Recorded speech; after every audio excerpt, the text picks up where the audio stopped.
The thing to note here is that rather than being breaking news itself, this was a first-hand account by one of those courageous people himself of a breaking news situation. It was how they covered and exposed this issue of the serial pedophiles in the Boy Scouts.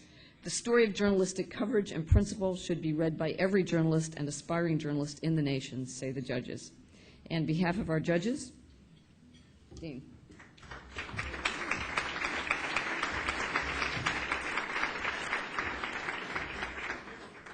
Usually when a guy like me shows up at a place like this in a bow tie, Mater D hollers, "You're late for work," and hands him a tray.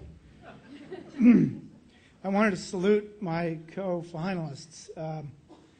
Frankly, after I got done reading the cable and broadcasting piece on the plane yesterday and listening to a podcast of David's piece, I thought this was going to be a nice little sojourn in New York, but that was it.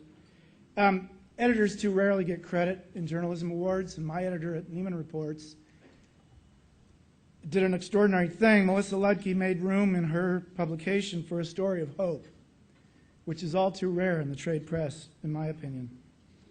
Executives in the news media are even more rarely recognized, and I have a lion-hearted publisher at my paper who took enormous risks on behalf of the weakest members of our community.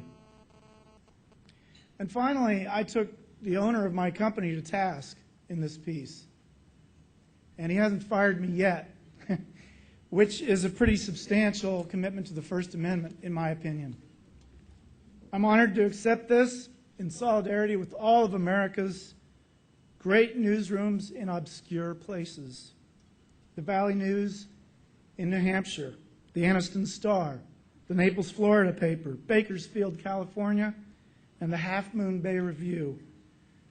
I did this as a representative of all of you, and thank you all here for this recognition.